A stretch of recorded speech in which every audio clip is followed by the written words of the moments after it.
Mics are hot. We're live? Yep. Why? Because it's time.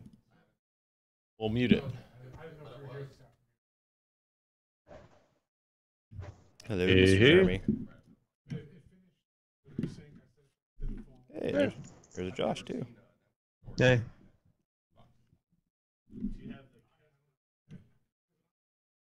Yeah. Hey, look, Josh. I don't know if you can see. Oh, shit, you can't see it here, can you? Nope. Oh, there it is. Look. Right there. I have a post-it. What'd you find? I have a post-it with the Post-it. order. This has Nice. See? Yeah. No more surprises.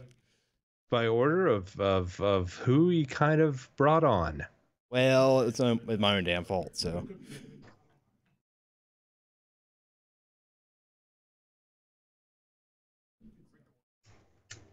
Oh, hey. Hmm.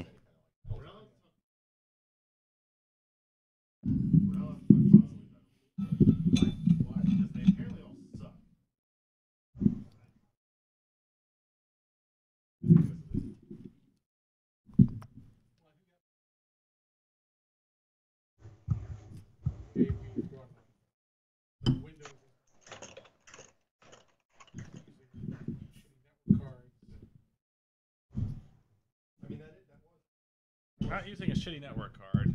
Windows shouldn't affect the performance of a RAID card.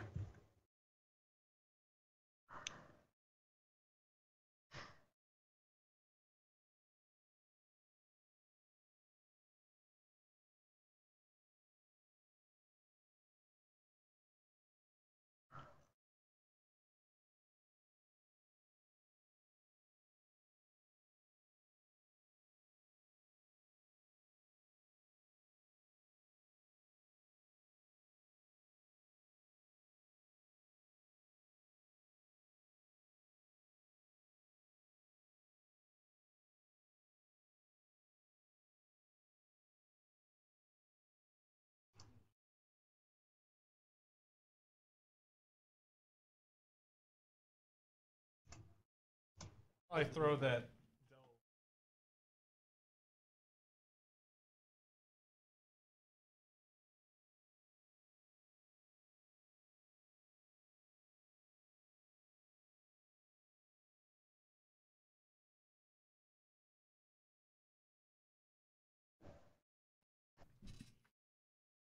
Oh. Well, for the time being. It's got a good connection. Yeah. That's good. Not really sure that bar means anything. It goes from green to nothing. Yes.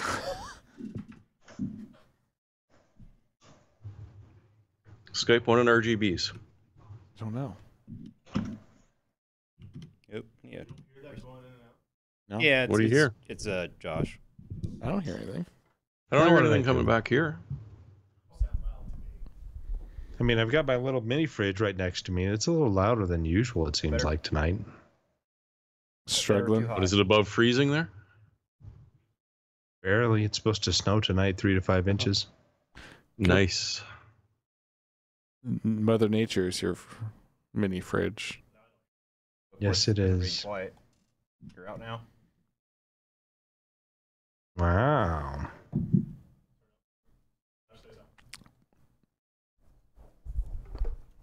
Oh my Try that god. again. Josh, say something. Okay, I will say whatever you'd like me to say. I can say it crisply and loudly with enunciation, such as 7 dwarves practice doing handstands on the living room carpet. Perfect. I love it.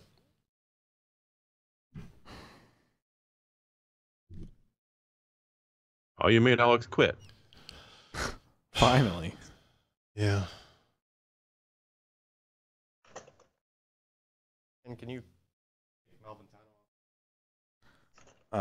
Why? Do you not have your nick registered? Who? It is you. It's connecting from fuse.net. It's coming from inside the building.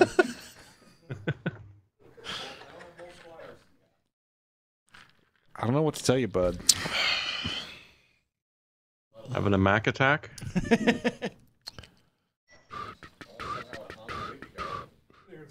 each other. Fuck you. Oh, remind me tomorrow, Ken. Yeah, it's coming from RIP, so I don't know what to tell you. Also, Jim, mute that.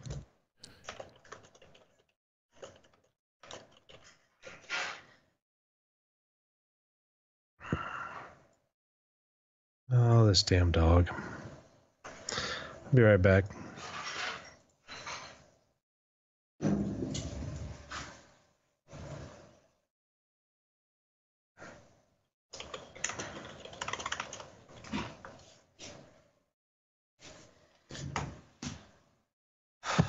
Come on, Cody, let's go outside.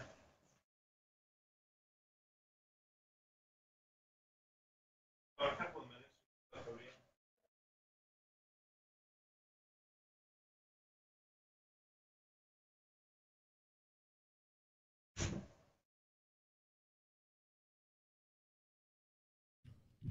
All right, now we're done talking about the secrets, super secret stuff.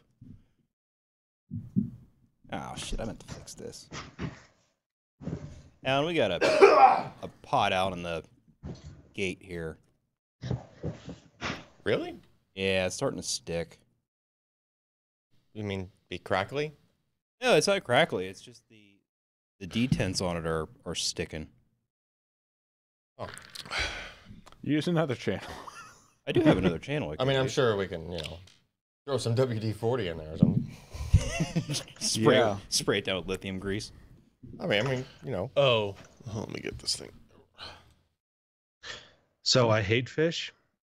The band? So my family or... cooked it up in the microwave today. Oh I no! can barely hear Josh. I can smell it so ear hole. distinctly. One of the many reasons you don't use a microwave on fish. Oh, we got one of those? Actually, they didn't use the microwave. I just was getting hyperbolic. Damn it! Now I gotta remember the IRC commands to kick myself. /NS ghost Malventano, then your password.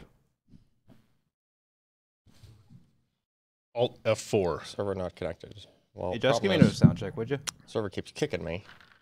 Change your nick. Oh wait, it just connected.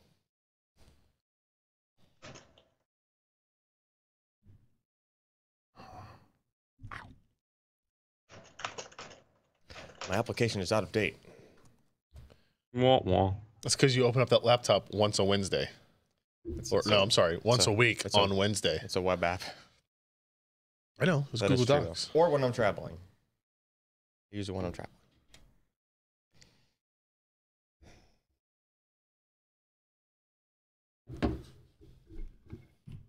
We have Jeremy, Master of Darkness. Wow, I am really dark That's for usually- some I reason. never sent out an email tonight. Oh well. Too late now. That is rather dramatic I lighting. was writing. Okay, what are you doing here, little client? Okay, that's... The Spring Creators update is now the Windows. It's true. Jeremy, or Josh, What? What do you want? hopping through the gate with your keyboard. Is that what, I I, will don't hear the tempt clicking not of the type. keyboard. I just hear the. It Just- pops it open and holds it open for half a second.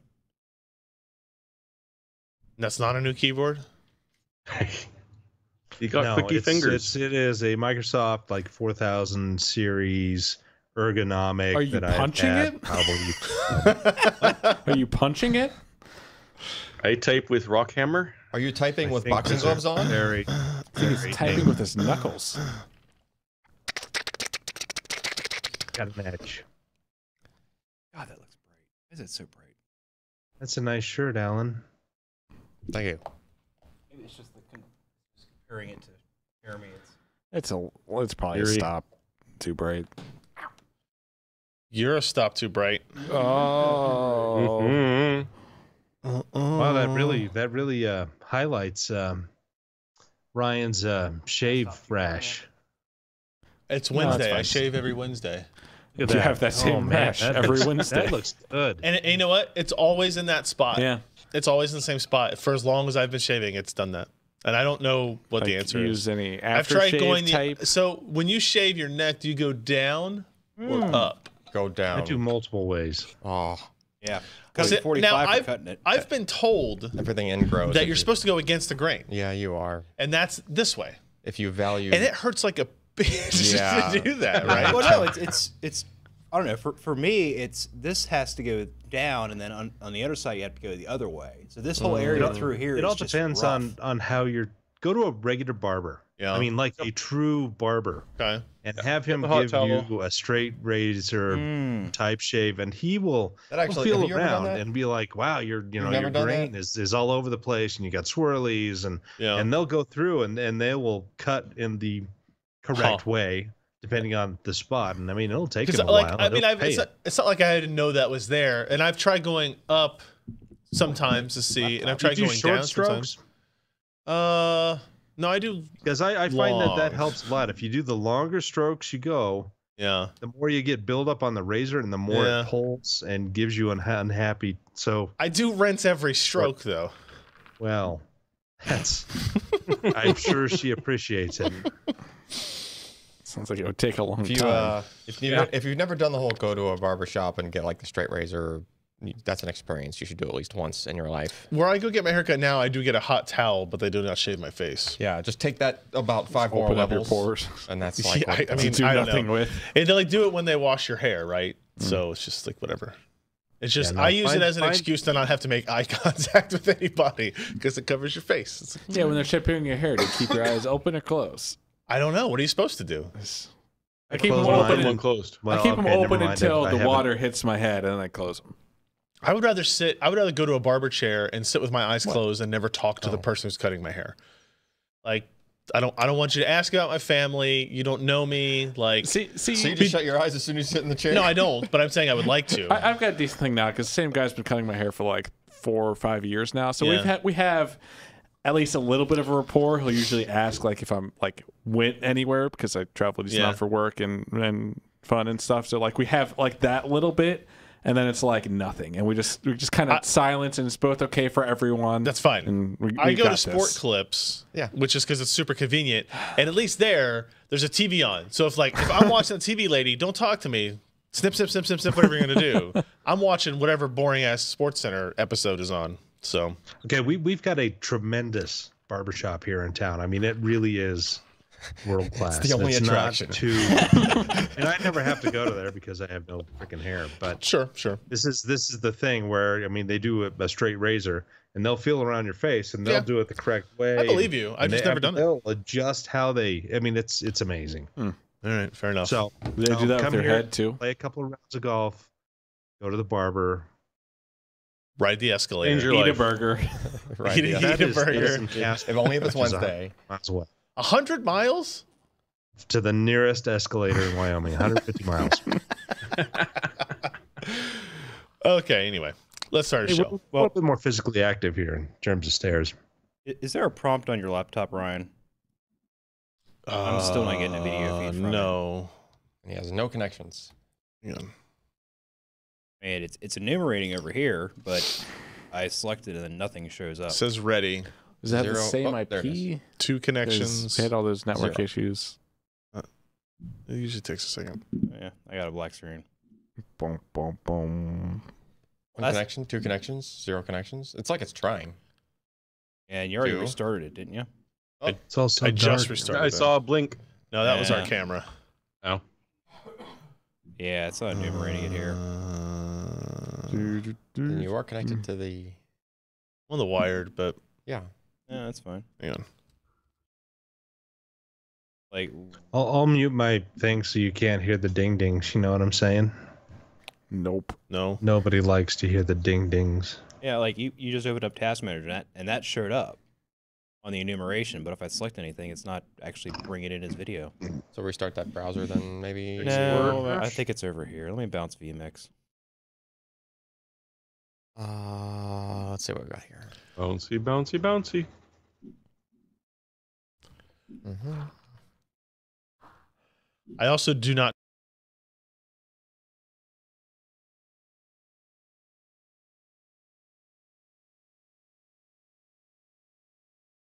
For that part, basically. Does it really? Hold very still. It really does look. As I hold your chin back like this. Yeah, and it really does look like someone's about to slit your throat. Can't you do a self? You got to get over your trust issues, man. No. And don't watch that. What's that movie with Johnny Depp in it? Sweeney Todd? Yeah, don't watch Sweeney Todd right before you go. Okay, so you see it now? Is it moving? I do. There we go. All right. Oh look, we have it in the right order. So I never yeah. got. Do you have the do you have the Casper read? Oh, Why do we got to talk today? I don't know.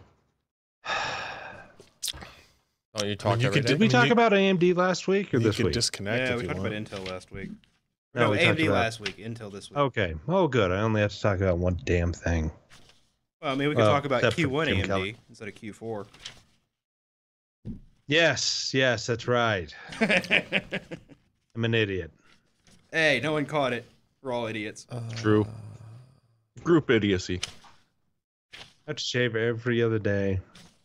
Shave every day. What kind of aftershave do you shave? use, Josh? I don't. I use like hand lotion. No. No, I do. And you wonder why you have a rash. Like, If that were the leaves a- cause, I would have a rash on everywhere on my face. No. not the like cause. good Not aftershaves necessarily. actually leave like a thin layer. Yeah. Yeah. Okay. Like sure. it's supposed to protect, like, you know, because you just kind of took a layer off, right? So you I got lots of layers of skin. not on your neck over there, and your I got lots Red of spot. layers. Anyone? Sure. So if I cut you in half, can I count the rings? That's what he seems to be saying. Just Jesus. I like his razor thinking. to do it. sounds really creepy, Josh. All right, you ready to go? Finally, I believe Jeebus? so. All right, let's do this.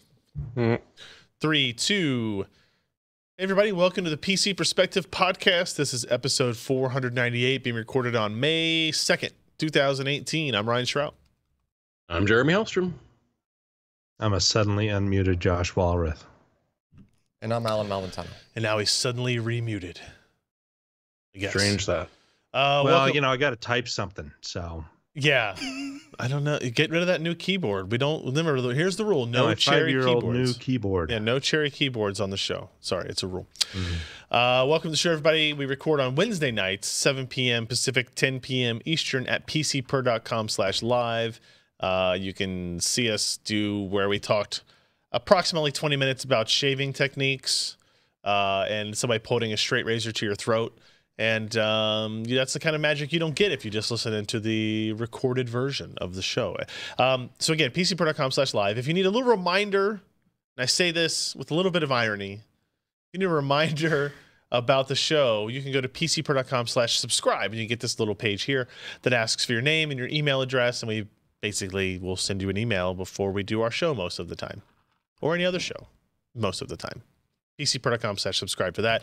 We still have our Patreon campaign running, of course. It is patreon.com/pcper. You can go there, and this is your way to become a regular, monthly, recurring contributor to the website, to the team here.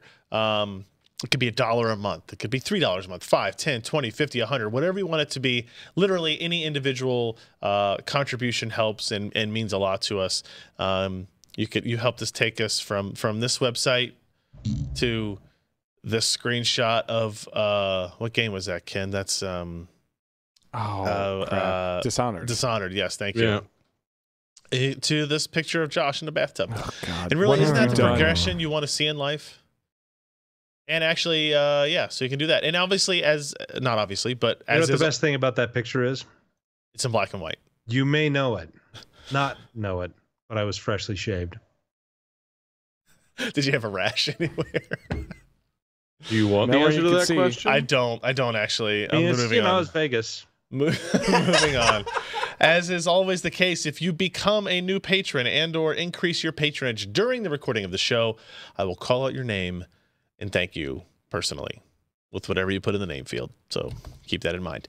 As part of the Patreon campaign, we do a mailbag as well that you can see here. Alan did this week's episode. Somebody's asking about your headset you're using. It's an AKG what?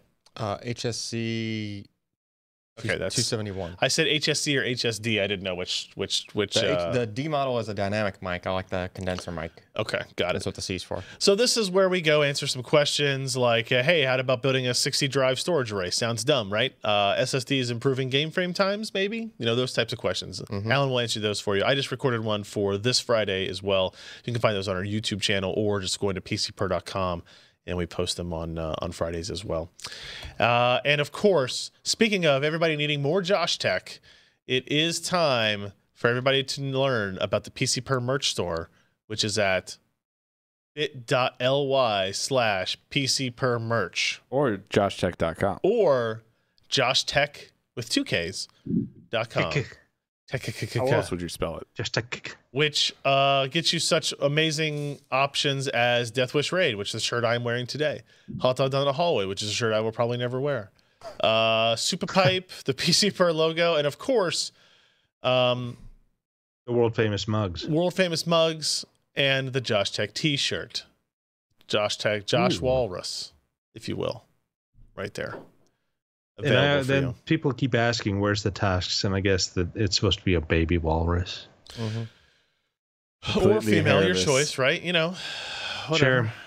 I But I think like the glasses. I think if you don't have this mug on your desk, you're probably a loser. And also above your desk, you should have it's not just a print, it's a It's canvas. canvas print, if you Yeah. will. Right. Can we I was offer gonna to get have one, but then my wife kind of destroyed our finances again. So maybe next month. Maybe next month. You can hang it like in front of her like portion of the bathroom or something, right? So she remembers you every day. You know, it can be a place of honor by the there's room by the F4 Falcon. That's behind me. true. That's There is right. one There right is a there. spot. It's like Can we it's well. Photoshop him piloting the F4 Falcon? Get on it, Jim. Probably could. Maybe. He's working on it right now. All right. Let's move into the topics for the week. First, we talked about AMD's earnings last week. We're going to talk about Intel's earnings this week, which were actually last week, but we didn't have a show since. Josh, you wrote this up. You have the subtitle here of 2018 being a banner year, meaning that they just made a lot of money. They sure did. How much money? Would you like me to talk about it?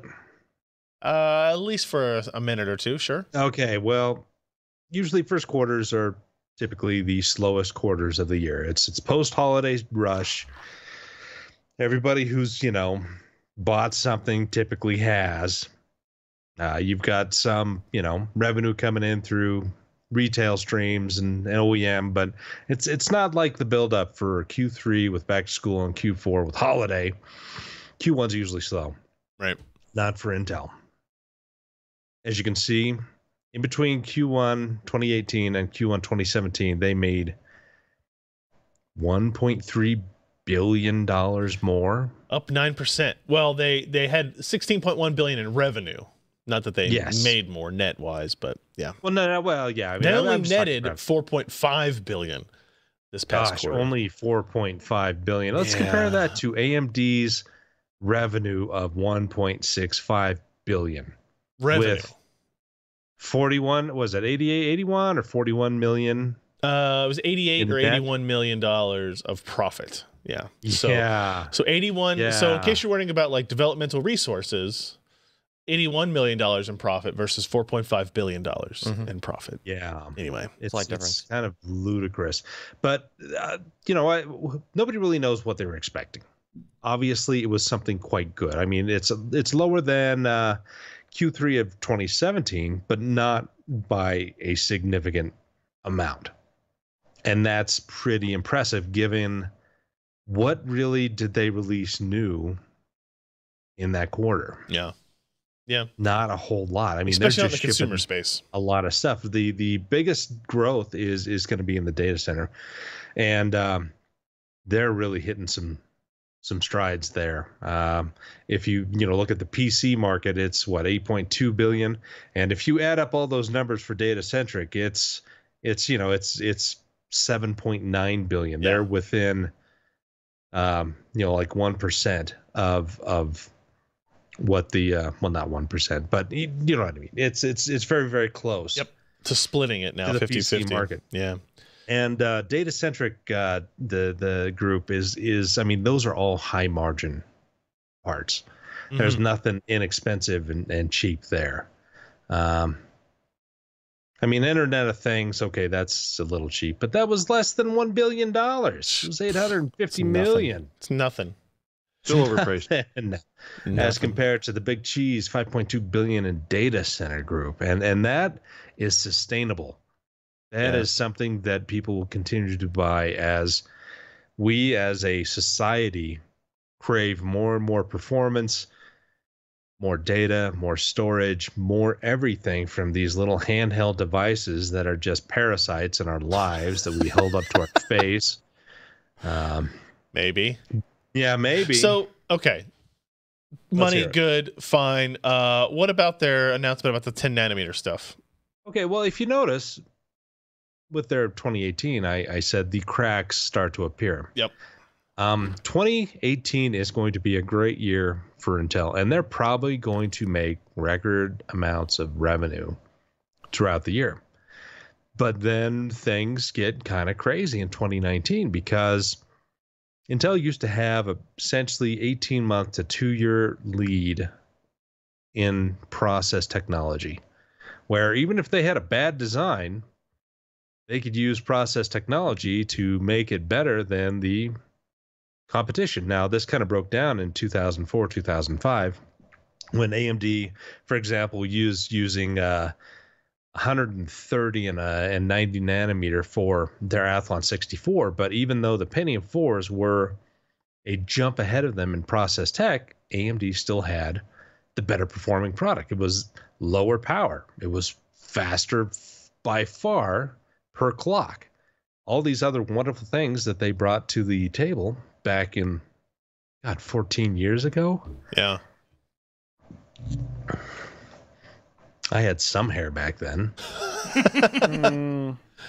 But, AMD was able to kind of trump process with design. And that was kind of a one-off deal. I mean, we hadn't seen that since, the K7 was kind of that way, but, Intel had the Pentium 3, and then they used process tech to kind of get above that. But AMD never had much more than about 6 or 7 months of having kind of a level playing field in terms of process technology. Now we're seeing that kind of turn around. The 12 nanometer product from AMD is actually very close in terms of performance and density as Intel's original 14 nanometer process. Now, and the to be 14 fair nanometer to plus, even AMD's, to be fair, even to AMD's, Global Foundries 14 nanometer. Yeah, I mean, Global Foundries, I'm sorry.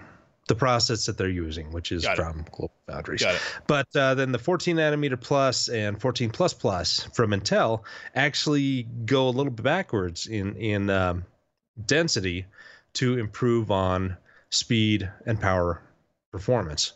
And they're going to be utilizing this 14 nanometer process for probably at least a year in most of their mainstream parts. They've got some 10 in, well, they say they've got some 10 in nanometer production right now, but it's extremely limited, and I have no idea what the hell that actually is.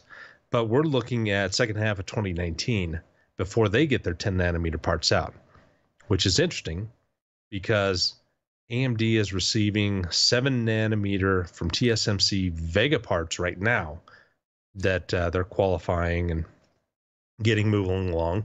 And from what we saw or heard from Lisa is they will get their 7 nanometer Ryzen 2, well, Zen 2 based parts a little later this year. And so we're going to be curious to see what kind of ramp AMD has with Ryzen 2, because the 7 nanometer process from Global Foundries is again very similar to Intel's 10 nanometer that they still haven't got off the ground. So AMD could actually be on equal footing for the next several years in terms of process, performance, and density. And this is an area where they can possibly show off any design advantages they have over Intel. Now, I'm not totally saying Intel's out of it because they still have excellent design teams. They've got a far larger R&D budget, as we saw. Right. But the playing field is much more even than we have seen in a long, long time. And Intel has seriously wasted away its process tech advantage over these past 5 years. I mean, sure, it started with 22 nanometer and they're, first there and they were first at 14, but 14 kept going on and on and on and on. And how many, you could probably name them all. How many Don't damn make me. lakes? Haswell, It's not a lake. Doesn't say lake after it. It's a well. Yeah, but I think Haswell was the first 14. It's a wasn't small lake underground. it? Yeah. So, it's going to be 2019 is going to be very interesting because we're also going to see AMD ramping up EPYC throughout the rest of this year. All right. And even though they're only going to take up, maybe 5 to 8%, 8% is pretty optimistic of the data group. That is a significant chunk of change. And that's a significant chunk of change going from Intel to AMD. Yep. You're talking about $2 billion quarters from AMD, which we have not seen in a good 15 years. Well, 14 years. Yeah. All right. Following up more with Intel, forever, probably. Until I retire, at the very least. Thanks, Josh. Ken, let's talk about the Surface Book, specifically the Surface Book 2. Wait, apparently I missed the link. Hang on a second. There it is. The Surface Book 2, which I didn't actually realize until you put this in the title of this review, that there's 2 different sizes of it that I should be paying attention to. Yeah, there's the 13.5 inch, which is the same form factor as the original Surface Book. Then they also introduced this generation a 15 inch Okay. option. I would imagine a 13 by 2 15-inch screen seems large. Yeah, it seems a little out of whack. Yeah, I used one when I went to buy this because I did buy this personally. We didn't get this sent from Microsoft. It's in the disclosure statement, damn it, Ken. Yeah. It's in there. Spoiler. Got it. Spoiler. But I was looking at the 15. I'm like, that is way too big as a usable. It does detach still. Think of a 15-inch 3x2 tablet. That is ridiculous. So but if you're drawing on it, maybe. Well, sure. What are the specs here? What are we looking at? Is it a good thing or a bad thing?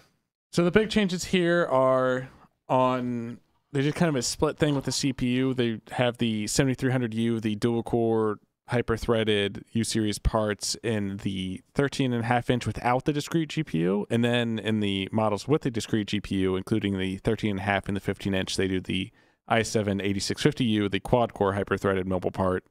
We've seen a lot of these 8th gen parts. There's a pretty big performance increase, as we've seen across a mini laptop. So it's the only Microsoft product with 8th gen processors in it. The Surface laptop was never updated, which is disappointing. Yeah. Beyond that, the model we took a look at has 8 gigs of RAM, 256 gig NVMe SSD, and a GTX 1050. Okay, that's a compelling combination, at least. Yeah. Yeah. So what stood out to you in terms of? Did you like to use it? And again, it's not the first time Surface Book has existed, but you got to use it as your primary device for a little bit. I spent a lot more time with this one than because you did the review of the last one. Did you find usefulness on the detachable tablet part of it? It might as well not detach to me. I think folding it back on itself is interesting if you're on like a plane and want to watch a movie, you want to watch some media you have, and you don't want to deal with the. But a yoga style laptop would be able to do that as well. Yeah, exactly. Yeah. If you were drawing also as well, kind of detaching it. There's a photo later in this page, I think, where you kind of detach it and put it back on itself, so it's at a shallow angle, so you can draw on it. Keyboard and trackpad good though. Yeah. The trackpad is honestly the best trackpad I've ever used on a PC. I think it might even be, it's as good, if not better, than the current MacBook trackpads. That says a lot. It's smaller than the current MacBook trackpads. So I'd like to see a much bigger version of this, but absolutely no complaints on the trackpad. The keyboard is super solid. There's, I'd say, a medium amount of travel, but since it's made of aluminum, it has the backplate and doesn't have the motherboard or anything in there. It only has the GPU, some smaller components, and battery. Yeah. Just the kind of the impact is very solid. It's a nice slab of aluminum with a solid backplate, and you can just kind of strike at it like Josh was doing earlier on his keyboard. And he muted himself, so that's good. Yeah. So here's what it looks like when you flipped it and you fold it down into its tablet It's really form. like a 10-degree angle, just a very slight sort of inclination. Did you ever lose any change or any pens or pencils down in this gap? I didn't lose anything By in chance? it. Yeah. One important thing to note is that the Surface Book 2 is also the only Microsoft Surface product with a Type-C connector. Oh. So It charges with that? It can charge with that. So they've had the proprietary Surface connector for their docking and stuff. You can see on the right there of the Type-C connector. That's also on the tablet itself. So you can charge Type-C is? No. The Surface connector. So you can charge the tablet itself. But you're really not likely to use that configuration. But so the Surface connector does data, video, and power. The Type-C on this will do all of this as well, but it's only a Gen 1 port. It's not a Thunderbolt 3 port. Okay. Not a Gen 2 port. So you can only so do it's 5 gigabit per second, performance limited. Yeah. As well. I really want them to go Thunderbolt 3 on the Surface devices and just ditch the Surface connector. It is magnetic and nice and has its advantages. It's just proprietary. All of the dock is expensive that uses it. It's just, it feels like we're beyond that. Is that the same connector that's used on the original Surface Book? Yeah, it is. There's some standard for that. It's like charge port or something, but you can never find adapters for it. I bought a generic one off of eBay because my girlfriend actually has the original Surface Book, and she lost one of her spare power adapters because she had two, and I bought just like a generic Amazon one that hasn't caught on fire yet. But so you can get generic products, but like the docking station, no one's going to make a generic one of those because it's such a proprietary thing. One nice thing about the power adapter that you can see the photo of here is they still include a Type A USB port on it, which I don't think you're going to use very often, but if you're in a spot where you don't have a lot of wall plugs, the ability to plug in your phone, especially on a port-limited laptop like this, where you only have two Type A ports. I saw on my most recent work trip, I saw two people do this when we were at meetings, right? And everybody was like plugging their laptop into the power outlet in the middle of the conference table. Yeah. Right? And they would plug their phone into that adapter. That way you're not taking up two, right? Yeah. It's probably a fast charge port, like 2 amp at least coming out of there. Yeah, probably. I think it's 2.4 amp. So very cool stuff. What's the, again, since the Surface Book itself is not a new form factor, what is performance like? Any standout here?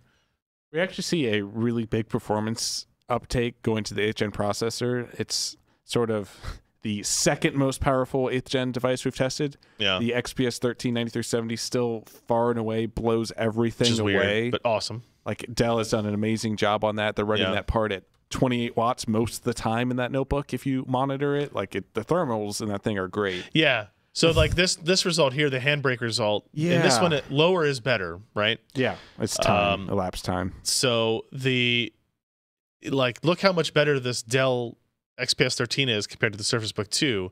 And then we go to evaluate why that would be the case. And here you can see the long-term frequencies of these processors. The Surface Book 2 is about a gigahertz slower than the XPS 13. They start out, about the same. Maybe the Surface Book's even a little bit higher. The Surface Book 2 is great at peaking. I think it might peak a little higher than the XPS 13 in some situations, just with how it's thermally tuned. I think the Surface Book 2 never really gets loud or warm, so Microsoft is obviously has a trade-off there. They're clocking lower, say at a lower power limit to prevent having to ramp up the thermal solution. But I mean, it shows in extended CPU workloads like video encoding. Yeah, interesting stuff. PC Mark results are good, especially if you look at gaming and digital content creation, because these other three machines are using integrated graphics. They're all using integrated graphics. The HP Envy X360 is using the ZenBook is using an MX150. Oh, is it? I believe so. Okay, sure. Yeah. Sure. The HP Envy is using the Ryzen mobile part, so it's the green bar there is higher, but clearly the GTX 1050, a noticeable step above the storage performance, pretty good. No, 2.8 by 300. Yeah, it seems to have a hard limit of about 300 to 350 megs per second. Right. We tried some stuff. There's a Microsoft Surface NVMe driver. We tried replacing that with the Inbox driver. This is a Samsung PM961 part. It is capable of more. It's obviously being tuned in firmware for Microsoft to be limited, to be more conscious of power consumption and better battery life. But honestly, man, that's like too low. Yeah. Well, we saw the XPS 13 do something similar, but it was around 500 megs per second, right? I believe. Yeah. Oh, 300. It's a SATA 2 SSD. It's not even a SATA 3 SSD at that point. That's too interesting. Low. I get it.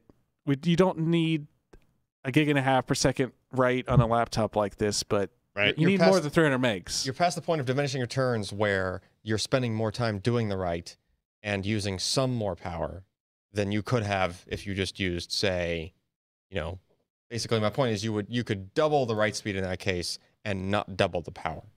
Sure. Right? Because you're just wasting time at that point. Where and if you think about it, your internal NVMe SSD is slower than potentially slower than a USB 3 device you can plug into it, like the Samsung T5. Yeah. What? That's a problem. Yeah. If you have NVMe, should not be slower than USB. Your internal drive should not be slower than an external USB drive. In theory. Never. That makes sense.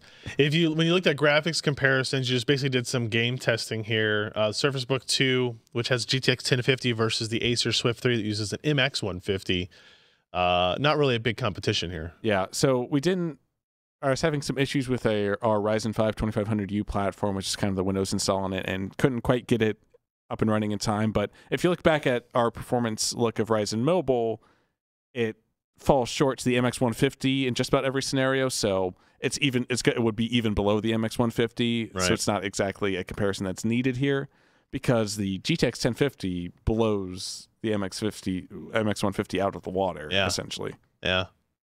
So, I mean, being able to play, you did Far Cry 5 at 1080p low settings, but 1080p, and it was able to get 41 frames per second out of it. I mean, everything seems playable at 1080p. I would probably go to 16:9 and turn up some settings before I'd go to 1080p on a lot of these titles. Yeah. But yeah. I mean, Doom 1080p Vulkan playing at 76 frames per second. Yeah. It's great. Someone asked in the comments about resolution scaling. I actually ran all of these on the display of the notebook, and all of the games handled that pretty well. 1080p scaling to the 3x2 display didn't look bad, but a lot of games now have support for 3x2s, odd aspect ratios like 3x2 and 21:9 and stuff like that. So that's probably the better option, is to find the nearest 1080p like resolution for 3x2. Right. Thermal performance looked good, meaning that we were talking about on the previous page, where kind of the performance of the first run of Dirt Rally versus after playing the game for 40, or having the benchmark at least loop for 45 minutes and getting that last result, difference of only a frame per second. So that means that it was consistent, right? And it's still never, the device never really got what I'd consider hot while gaming after 45 minutes. Yeah. Yeah. It's very well tuned to be a good user experience, as having this on your lap. They talk about Intel always talks about touch temperature, right? You're not going to get burned by this device. Right. And the you know what performance the best is good. part of that picture is? What? You can actually see the motion blur in the trees and the flare. Whoa. I know. Mind blown, dude. It's actually interesting because you can see the GPU in the base, and then the CPU in the tablet itself, right? You can see a hot area under the keyboard. Yeah, that's true. Battery life also very good. Yeah, just over 10 hours. There's obviously battery life in the tablet and the base itself. It's combined a 75 watt-hour battery, which is pretty awesome. So kind of the first laptop we tested better than in a even long the XPS time, 13. above 10 hours. Yeah. That's pretty impressive. Up there.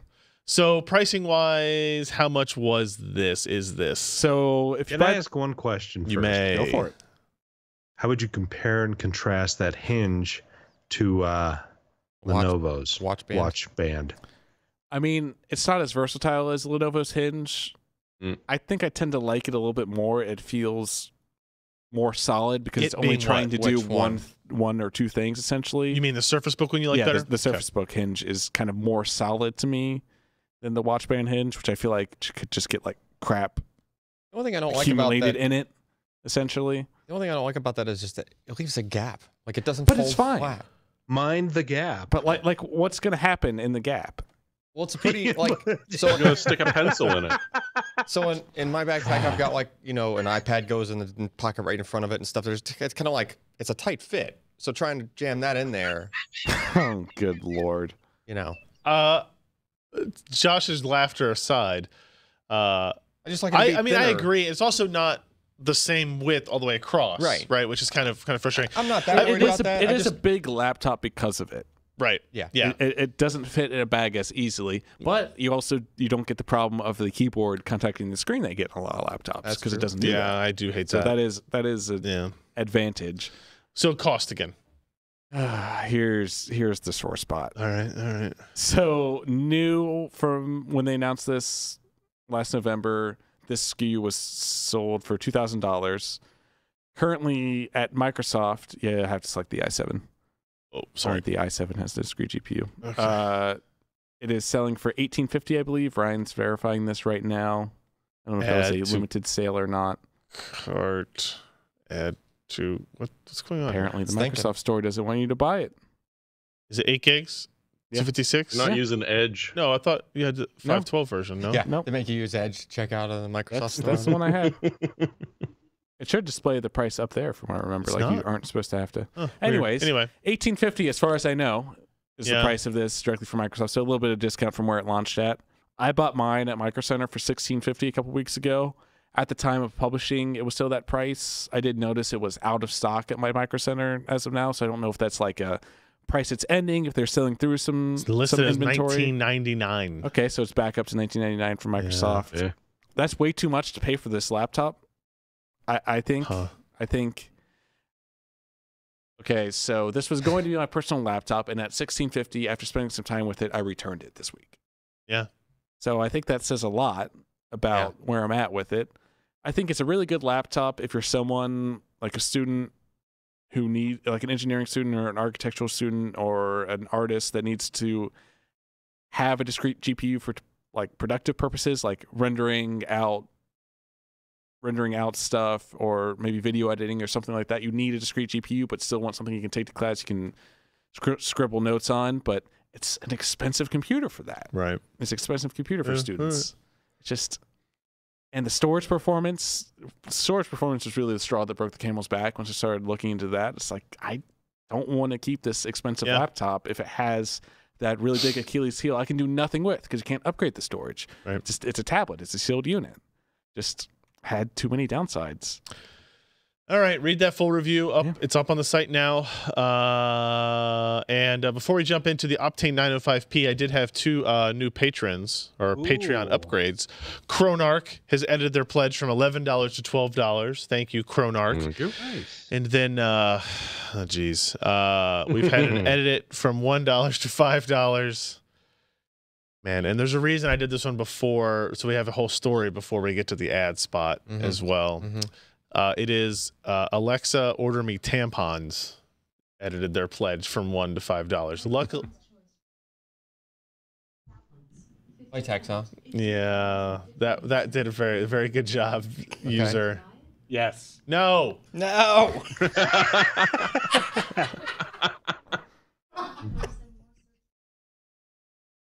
Please send more search results to Ryan's phone. Good job. Oh Lord. Okay, so thank you for that. Now let's move on to. No. Please make her stop. So anyway. Jim's hitting the button. Okay, let's talk about the Optane 905P. This is a bigger number than the 900P, It is? and it's got LEDs. Unfortunately. Unfortunately, what are you talking about? I mean, I think they look cool. So this is an Optane drive. It's an Wow. SSD. It's a PCIe add-in card. 960 gigs.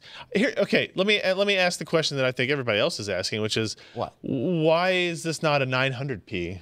Because it's a different style. Oh, okay, sure. Yeah, It's the new style. 4 So, and 3 and has 2 five and 1 lanes. on the mic. What's funny is this is the style that was on that leaked. When was this leaked? It was like last year, late last year, October. something Okay. Like that. So this Right. leaked, and there was the version of the 900p we eventually saw. Yeah. There was this with the LEDs, and Yeah. then there was the U.2 variant. And the top one looked cool. Like, oh, that'd be cool if they go with that design. Wow. But we didn't expect them to because the 900p came out, and if on that slide, both drives are labeled 900p. Right. So you just kind of figured, well, maybe they were thinking about going that way, and they just didn't. Whatever. Turns out nobody right? needed that. Yeah. but- Anyway, so here it is. So, side note, on this picture you're looking at right now, how many thousands of dollars of SSDs are just laying in a pile in front of it? Oh, like another couple. I mean, just A couple of grand. Fair. actually, the ones you can see are on top of another stack of 2.5 inch. Oh, I know. That's not the table. Anyway. Ooh, I look red. Yeah, and you can change the Green. colors, but not if you're. So I fed this back to them. Like So a person, it's R, G. it's and R B. or G or B. Yes. I fed this back to them because if a person cares about that, they want to be able to mix the colors in the manner of which they would like to make other colors than just No, RG can't and do B. it. Nope. Impossible. The technology does not exist. So I just thought that was kind of silly. Like, And the way you have to do it is hilarious. yeah, you have to have SSD Toolbox installed, which not a big deal. You don't even need the Optane driver specifically installed, but you need their Toolbox software installed, and you have to command line the exe for their Toolbox. They didn't like add a GUI for it. No, You there's have no to. GUI yet. I assume they'll probably add one, and maybe when they do, then you can maybe have sliders or something. I don't know. The bonus points though come to like I get annoyed with those DRAM that has RGB on it. That I don't get so annoyed with that. I get annoyed with the fact that they default to whatever they were gonna do, like pulsing or whatever, Right. right? And you have to install the software on the system in order to shut that off or whatever you wanted to Sure, do with it yeah. different. But that doesn't save the configuration. You have to have that software installed, and Right. it has to run. Otherwise, the things do whatever they want to do. Right? With this, you change it, it stays changed. So if you take it out and install on another system, Yeah, it'd say I change, literally okay. I tested it on that system over there, and I went over to my other storage test bed, plugged it in, powered it on, and even though it flickers for a split second blue when you first turn it on, like I'm Intel. Oh wait, he told me I want to do a different color. Okay, fine, I'll go with that other color. Nice. Right? It has to read the LED configuration from the Yeah, Optane. and that's Which, probably, of course, should Keeping take it a on the noticeable side amount on of the time. Optane. Fortunately for this device, it has some non-volatile storage, and it can save that. There's a couple I mean, of that bits was of only data. an extra 10 to 15,000 gates in the controller to it's marginal at that process tag. Anyway, okay, so enough with all this color crap. Are the specs any different? The specs are different. The specs are slightly increased over the 900p. Performance or in power or in Okay, so the power draw thing is a little bit weird. I asked Intel about it, haven't gotten an answer back yet. We don't have the other because product. the power draw is higher on the 960 than the 480 by a good amount. Yeah, and we don't have the 480 to test, and the power numbers from the 900p were basically in the middle of those numbers, but regardless of capacity. Cool. So that's kind of confusing. The other thing was 900p was available 480 gig or 280 gig for the standard card. Yep. But if you wanted the U.2 form factor, the 2.5 inch, it was only a 280. Okay. Okay. Now this line comes in a 960 for the 960 for or the 480. card, but the 480 is the U.2. Oh, so the only add-in card is 960. I think the add-in card is only. It says a half height, 960. half length add-in card 960. Yes. Yeah, small form factor Weird. to 480. Okay. Yeah. So Is this just because they had 480s left over? They slapped a new label on, flashed a new firmware no, too? it's like a different. The housing is different too. Huh. It's slightly like Weird. sleeker looking or whatever you want to call it. Yeah. There's that. It gives you this weird predicament because the 900p still comes with a Star Citizen license, which is like $50. Still today? Right? But if you want the bigger 900p, you get this. It does not come with it. Yeah.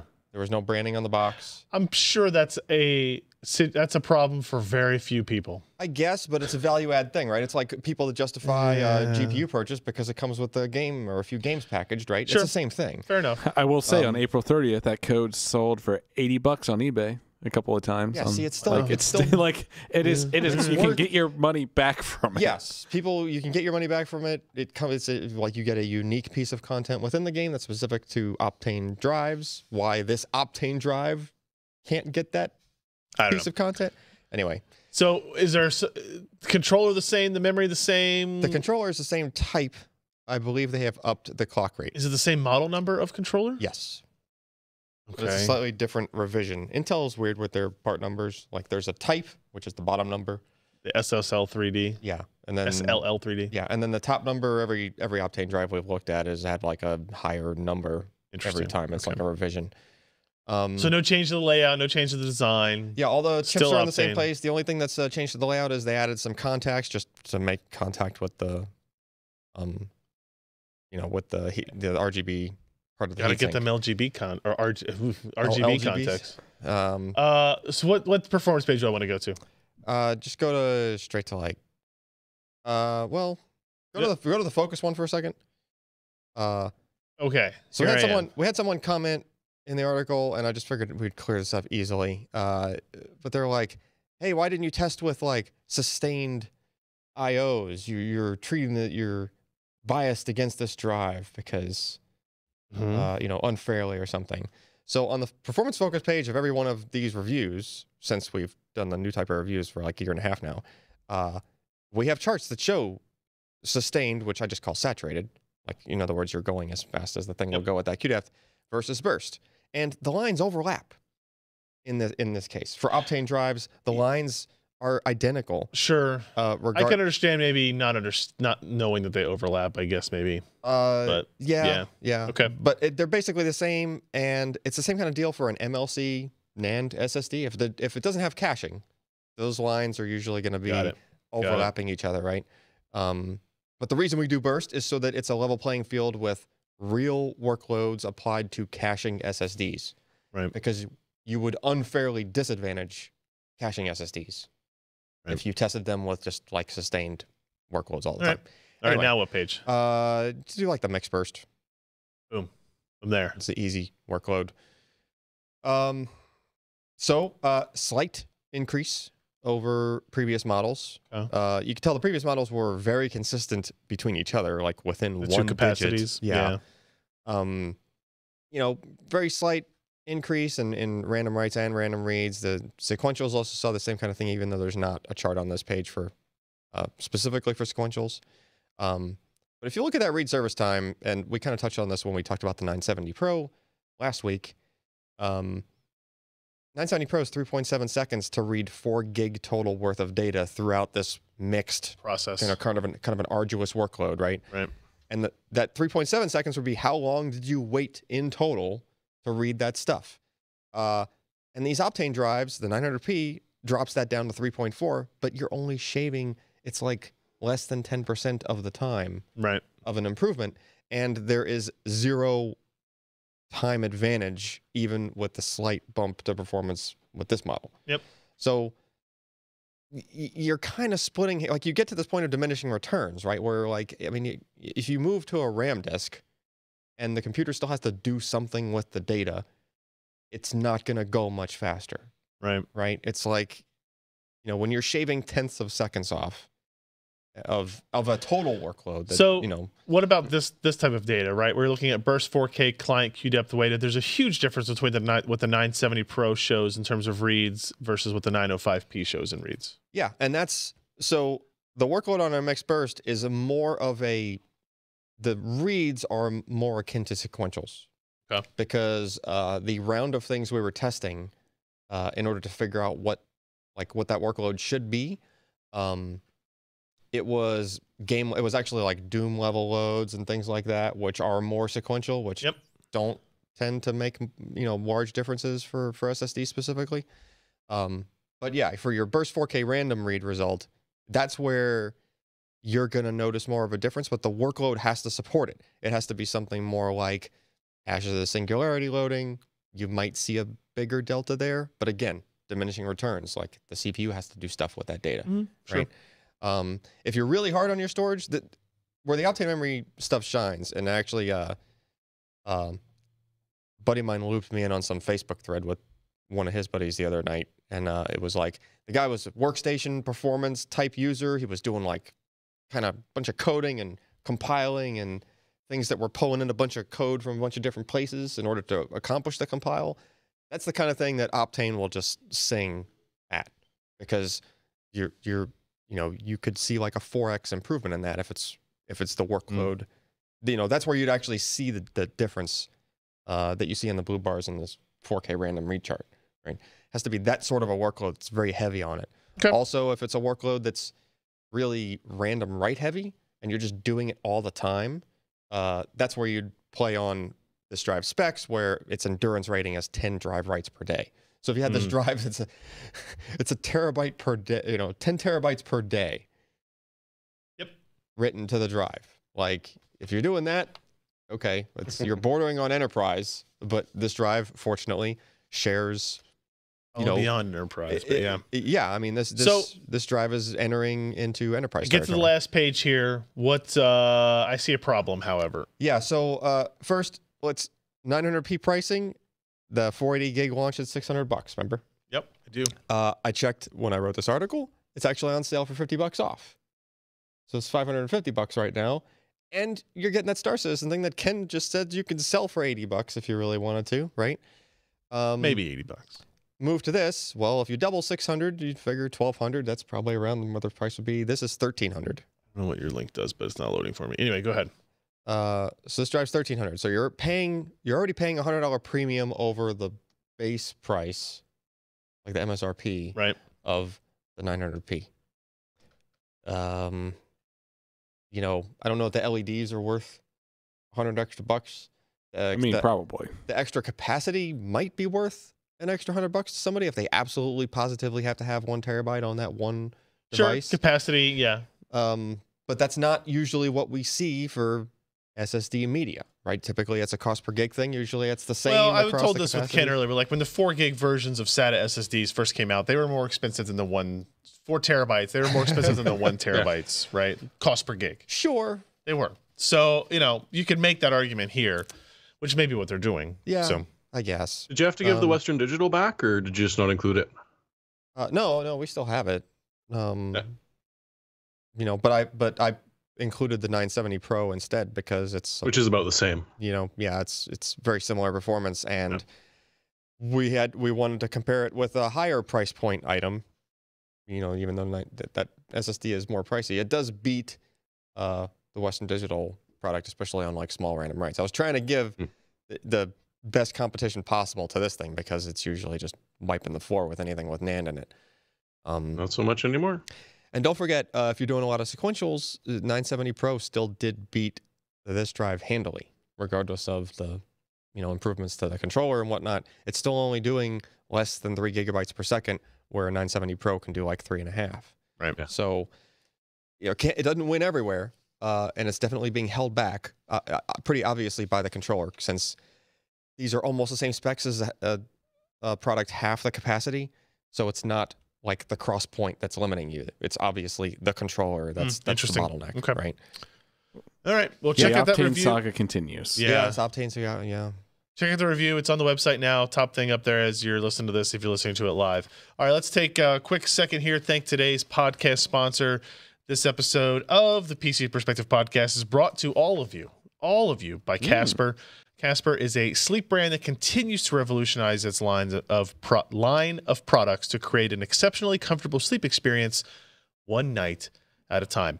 The Wave by Casper is the most innovative mattress of Casper's to date. The Wave allows you to feel relaxed in ways you never thought were even possible, Josh, giving you deep, restorative sleep. It features temperature-regulating technology to help keep you cool and comfortable without overheating during the night. And whether you're a back, stomach, or side sleeper, the Wave gives you the support and relief you need for a good night's sleep. It adjusts your body and curves. Again, talking to Josh.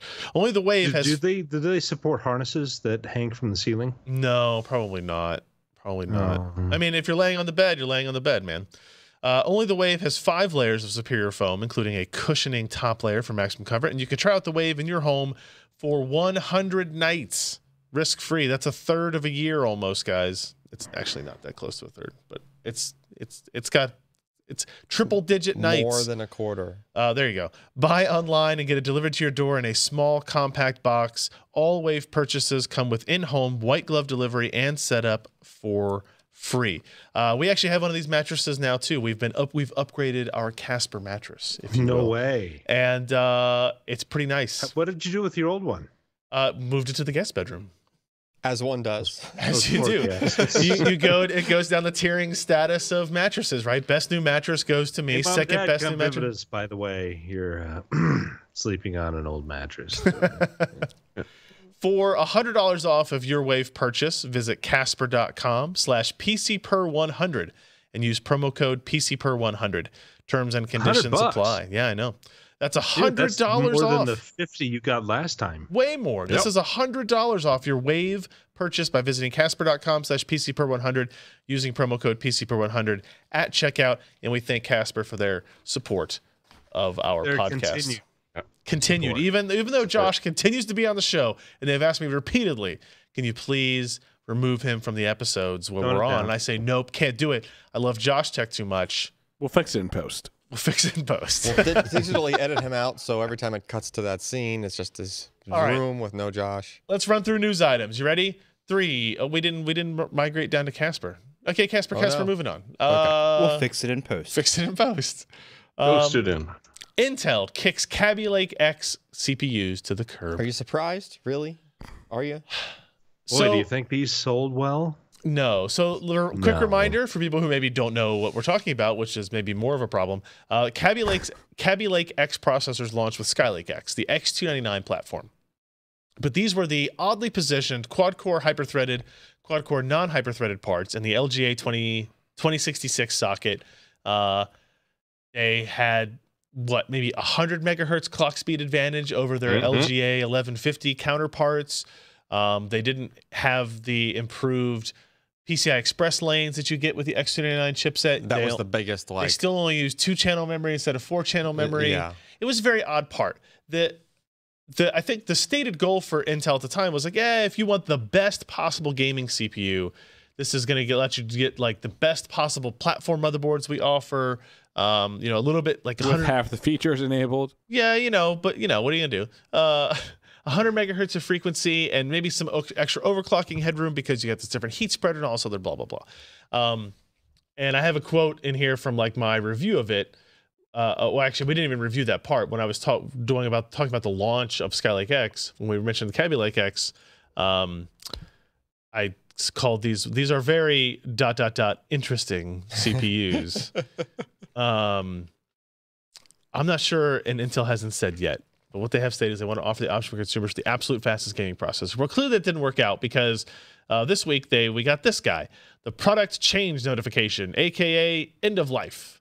On April 30th, this occurred for the Core i7 7740X, 7640X. I'm honestly not sure we ever found a reason to plug our 7740X in. Yeah, I don't know it's ever been yeah, in the that's motherboard. true. That's true because I just have too many threads. I need to get rid of some. I have too many PCI Express lanes. Please shed them from And this I would motherboard. like to use an expensive motherboard. I would like to buy a more expensive motherboard, a more expensive cooler. Yes, all of these things, please. So they're killing it off. The program support begins May 7th. The last order date is November. So if you really need some more, you can still order some of these if So you're what an does OEM. that mean? Program support? I don't really know. I don't. Product discontinuance program support begins May 7th. Is that So is they have meetings? I Like, guess They're providing support on these parts through May 31st, 2019. yes. Okay. So and that's But you won't be able to buy them from Intel after November 30th. Okay. yeah. They'll be Yeah. in the channel. I'm sure That's they for will. damn sure. Yeah. And if yours dies, and you're still in the warranty period, you can get it replaced until 2019. Yeah. Interesting. Yeah. These were parts without a real audience, and their creation was a consistent mystery to the enthusiast market Intel targeted. The one thing they've been used for is like very, very high-end LN2 overclocking for single-threaded scores, Okay. because you get the extra power delivery and TDP for a Yeah. Makes sense. Kaby Lake part. It was an attempt by Intel to try to guess what people really wanted from their platforms, and they just guessed That wrong. was a really bad guess. guess wrong. If it Skylake could've had- X if it still a could've great had more platform. lanes, it would have been awesome. Yeah, like if it had, but then Then it's a different CPU. Yeah. yeah, Is the problem? like a quad core. That's not why you go to the X299 platform for, right? Like that's just not what it was. I don't know. All right, so that's depressing and or exciting depending on Or completely boring. who you ask. Yeah. Jeremy, what do you got here? This is Cooler Masters Master Air MA621P, an air cooler for Threadripper. And it comes in Mori size too. What are the like bulges at the top? Heat What are pipes. the- Heat pipe Those are covers. heat no, pipes. no, the other. These things. The- Decoration. You know, if you have to ask, you can't afford it. They're cooling lumps. I mean, okay. It actually looks like there are fins in there, so like it's just like a fin extension. Answer for this. Yeah, it's hard to find a good. So, Jeremy, what'd they say about it? Zoom in a Anything bit. interesting? Well, I mean, Cooler Master's got a couple of water coolers out there for Threadripper. And the one thing about them that's all the same is that not only are they effective, they tend to cost northwards of $100. So this it's supposed to be retailing for about $70, $75. It seems to be creeping up towards the $90 portion, but it is an inexpensive cooler for Threadripper that you don't plan on overclocking, because it just doesn't have what it takes to overclock the 2700X. It just at stock speeds, no problems whatsoever. Decent 58 degrees or so, decent noise levels, but it won't overclock. On the other hand, if you don't want to deal with water cooling, but you do want to have 1,000,001 PCIe lanes, it's a decent choice to take a look at. I bet you And- there's an RGB controller. Well, it has RGB on the box, so Under, I'm just saying under Better those believe it's got RGBs. under those boxes. You know what the The best top. thing about that Maybe. is? No, God. It does no, more than what? just red or green or blue. No, it's got a wide base, so it covers a larger amount of the heat spreader. Mm. Yep. Well, I would hope so if it's a Threadripper specific. Yeah, it's Yeah. not got the greatest mounting, but I mean it It works. does have a wide base. It does. It also weighs a lot. Yeah, it's 1.2 kilos. It's freaking huge. Good lord! That's Look at those pipes. Yeah. That's Like, a lot. That's a lot. that's- It's just impressive to look at. You have to peel the label in that direction of the arrow. No. What's the arrow for? There's a tab there, Alan, to pull it off with. Warning. Warning. For people who wouldn't notice it on their own. I see. Well, that It's hard has to. happened. It is hard to see in the picture. That has happened. People have. Oh, Somebody- left the somebody- plastic somebody on. will Sure. know. God, yeah. Yes. Yeah. I understand Oh, the need yeah. for the warning. I agree that the But those arrow are not seems super confusing. pipes. Let us make that perfectly clear. No, They're no, no, not? no, no, no. Only the only super pipes that exist anymore, Josh, are on our T-shirts. So That's unfortunate. it is unfortunate. You know, All right. It is not April anymore, but the Windows 10 April update is out. Kind of. somebody thought it Just was in a leap time. year, I think, so they had an extra day. I actually updated to RS4 on one of my machines today, so that's exciting. Yeah. It's actually funny they're calling it the April update when it's version 1803, which means at some point they intended to release it in March. Is that what Yeah, that means? Yes. Oh, you know what? I never And put they that together. 2017 sorta did. Hence 1709. Yeah. Ah. But it's definitely They not sort of March. did release it in March, and it sort of went horribly. So they pulled it, and it took about a month to fix. Yeah. Yeah. If you've got HDR, this is supposed to add a lot more support, because we all know Yeah. that lately Windows has not supported HDR very well at all. I'm just gonna go ahead and say not did you the try it on best that? still. You tried it over there? Yeah. Oh, okay. Yeah. It's just. It's bad. Doesn't fix the core issues with HDR on the desktop. Yeah. But you can't fault the glowy mouse cursor. You can have a glowy mouse cursor now. Mm. Does anybody care about the features, such as I don't even focus know what the assistant, features are. I just Timeline. updated so it didn't automatically update me. edge improvements, dictation, what's new for IT pros, what's cool for developers, and a sizzle video? There is some new Adaptation? Windows Linux subsystem stuff that's cool. Yeah. If you're doing I've that heard stuff. Timeline's pretty good. It allows you to like open up applications and and states that like you had closed previously, Huh. type of thing. Huh, I don't know. I mean, application has to support Lets you it, go right? back in time to past activities you've worked on across your devices, so you can jump back into Oh. them like you never left. So, Well, that's interesting. yeah, Neat. I might be able to appreciate that. We'll see. Maybe not, but we'll If see. only they hadn't taken your Windows phone away so that you Ugh, can't do you that know. phone anymore. Yeah, I know. What about Cortex M physical security? Hardening. Look, Josh does this on his own, guys. We don't need to tempt him. Hardening.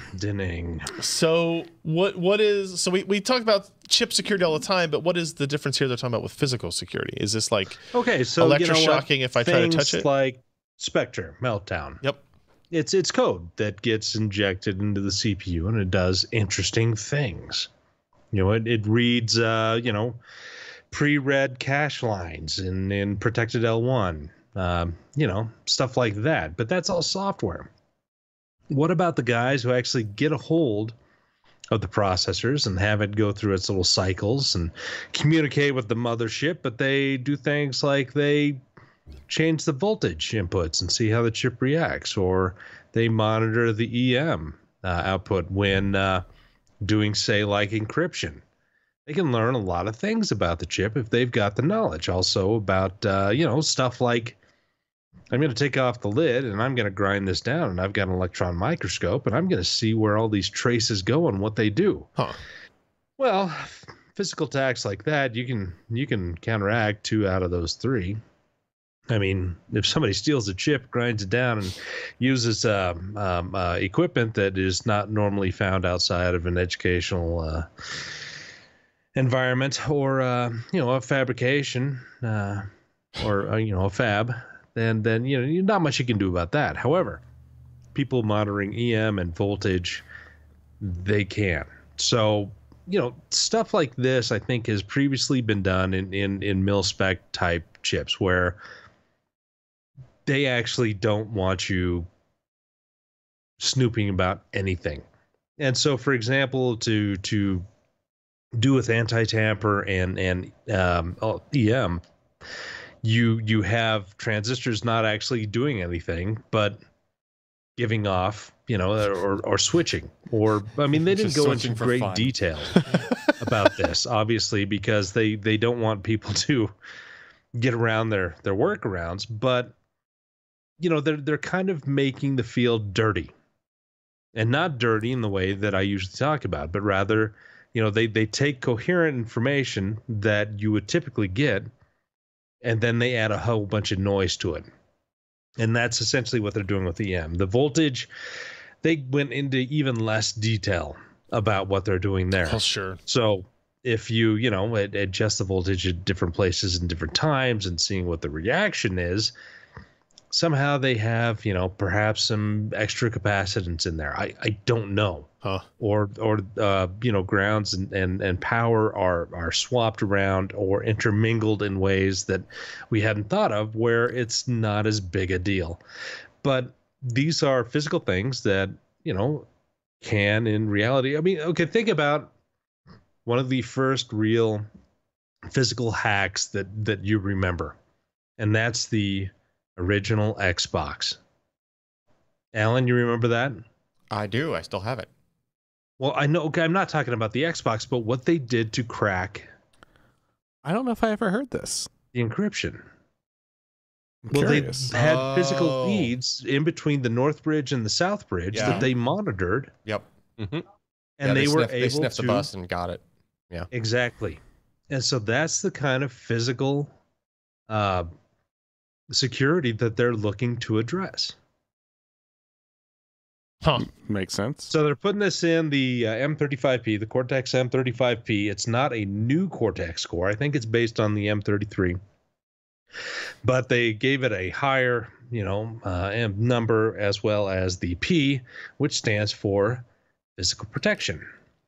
Got it. And they also did the Crypto Cell and the Crypto Island controllers that are inside other Cortex processors. And they're trying to, if you look at that little puzzle piece thing, they're trying to address as many vectors as possible Right. with this security. So, yeah, don't Interesting. sniff the bus. Can you scroll for a minute, Ryan? Just This a little one? bit. a little bit more. This one? Let's get to the Amazon ads on the right hand side. Oh, yeah. I liked when Josh was talking about grinding down chips and electron microscopes. That was in our recommended list. Amazon's listening. Well, you think that'll do it? No. Not quite. It looks pretty cool, though. I'm not going to Yeah, lie. it does. I'm the reason that is there on our network for our IP and the Amazon suggestions. That's your pick of the week? The other day. Huh. Interesting stuff. All right. Popping up twice here, Oculus Go has launched. Jeremy, you posted this up. What are the details on this new product? Well, what I'm most curious about is how the barber cuts your hair around the straps while you're wearing this, because you're not interacting with them in any way, shape, or form. Yeah.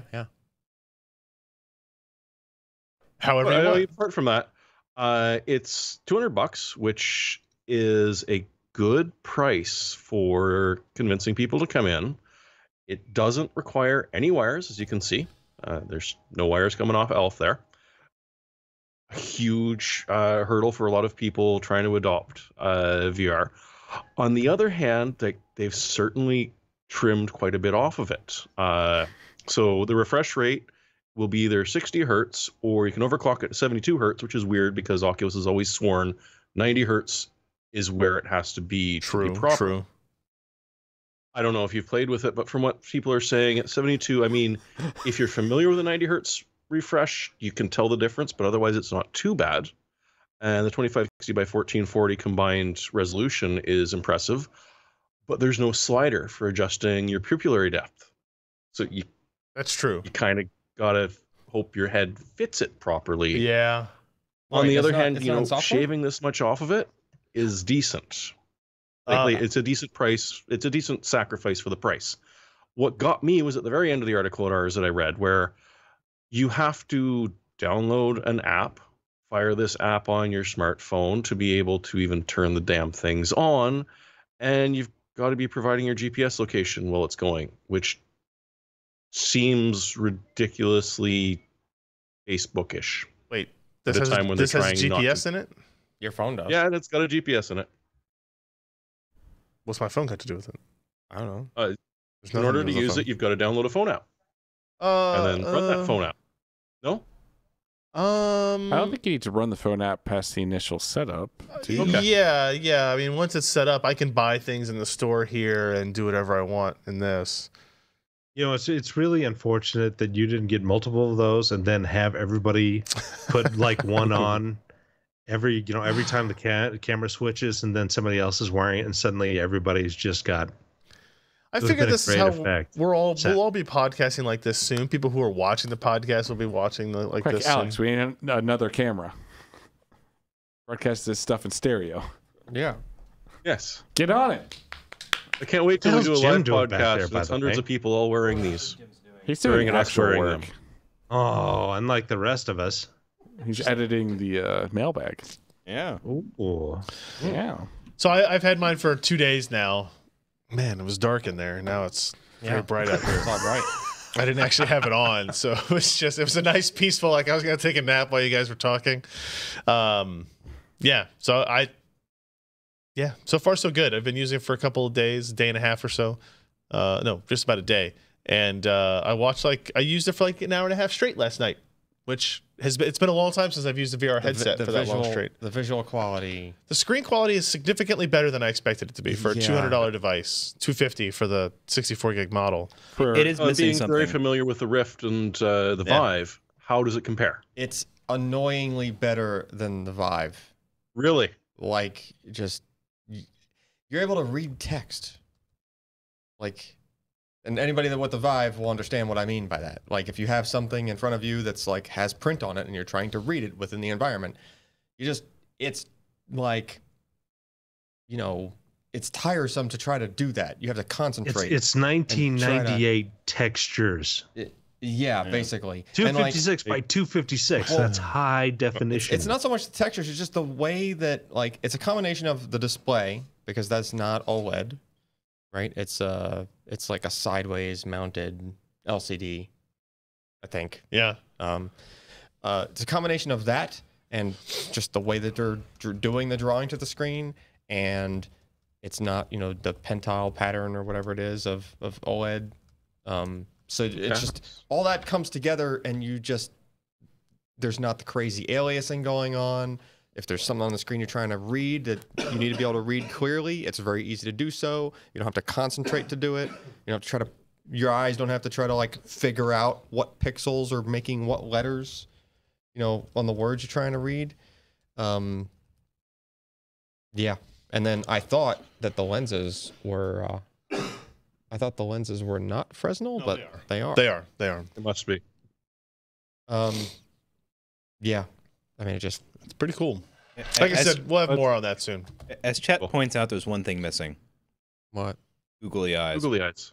Yeah, I just need some googly eyes. Yeah. And this one you can do it on because it won't interfere with anything. Yeah, there's no IR emitters and/or receivers on that side of it. So, And as Alan mentioned, the lenses, the cool thing with this is it comes with like the brackets, so you can order prescription lenses from some company. There's like one company they're partnering with where you can order your prescription to put in there. But are these So some you kind of don't Smart need to worry because they're about not the deep enough glasses to really room. fit Yeah. hardcore glasses under. Yeah. So are these falling under some other standard for that, or are these? No, I think there's a bracket that like mounts lenses in front of those lenses or something. Like there's yes, another correct. bracket involved. yeah. Yo, dog. I hear Heard you like lenses. In front of your lenses. All right, our last news item here: 7 Brown new fans. Is this really our last one? Yes. Well, it's the one on the rundown. Do you want to talk about anything else? Oh yeah, after sure. this? Talk about this real fast. Okay, let's talk about Noctua, the tan and brown. I'm not going to talk about it. I don't know a damn thing about them other than the color. They're fans. Fans. Jeremy. Their fans are apparently Etchings. significantly better than the old fans, which is exciting. That 'Cause seems the old impossible. fans were really good. What's the Improbable, but not impossible. One of the interesting things they did across these series is they're now made from Sterox liquid crystal polymer. So Sure. supposedly this is much stronger material. It won't flex as much, and it won't expand from heat. So your fans, in theory, are going to be much quieter. Huh. There's 2 series: the NF-A12 by 25s and the NF-P12s Reduxes. The A12s come with PWM, as well as one that'll come with an adapter that makes it much quieter, but at the cost of losing a lot of your airflow? static pressure. Yeah. And a second one which comes with 2 different adapters, so you can sort of balance between how quiet you want it versus how much cooling power you want to lose. The other NF-P12s come in 3 different styles: the 1700, the 1300, and the 900, and you're never going to guess what those numbers stand for. Go ahead, Alan. I don't know. Yeah. So if you want a 900 RPM fan that runs at about 12.6 decibels, get the 900. Okay. If you don't mind a 25 decibel noise, get the 1700. And last but not least is a fancy little adapter, which you can use to connect these to radiators. And even even though it's a 120 mil fan, this will put it onto a 140 mil fan adapter for a radiator. And they're supposedly have enough static pressure at this point that they can effectively cool on a radiator, because that's not something Noctua has really gotten into ever. Yeah. So this is a new interesting thing from them. And honestly, as much as people seem to despise the color scheme on them, I've always found these some of the better fans on the market. And it'd be interesting to see what these new ones are like. They're great. I just wish more of them came in black. They do make the older versions of these in black, so I assume that they'll make the newer versions in black. The funny thing is that the Redux series, everything's in grayscale. I looked at it and went, okay, you know, a gray fan kind of works. And then I'm like, wait a second, the packaging is also in grayscale. I don't think that this is actually a gray fan. And running between, $12 for the one series and $30 for the other. Andy Whittle will upgrade a case that's getting a little bit hot and stuffy. The pricing is actually kind of the big surprise here. They've been teasing these fans for a long time. They've been working on it for like 4 or 5 years. Like this has been a long R&D project. They're really excited about them. But the rumor was that they were going to be expensive because they needed to recoup all that R&D cost, like $50, maybe north of that. But for the prices they're hitting. They seem like they're going to be a great in a great position. Maybe they've been recouping too much R&D cost on the current ones that they're still selling for super high prices. Well, and no RGBs and no RGB controllers, so that shaves a bit off as well compared to some of the other competition. True. All right. 2 more patrons, 1 more news story before we get to the picks. We have a new pledge of $5 from I Rinse After Every Stroke. Ryan Rocks pledged $5. Thank you very much for that. And then increasing their pledge to $4.09 is It's Not the Same Without Josh Walrath. My name is Clay. Well, I mean, Josh is here. I understand that. So I appreciate the pledge nonetheless, but Josh is here most of the time. Most of the time. But you know what? I applaud the hygiene of the person Rinsing. before that. Yeah. Yeah, I do rinse between every stroke. So let's talk about the last bit here. Josh, Jim Keller leaving Tesla, going to Intel. What's surprising about that? Well, a lot of things. Shall we count the ways? That's an old picture, by the way. That's the. I'm not sure what he looks like now. Yeah. Maybe What, not you mean as after Intel intimidating. hooked him?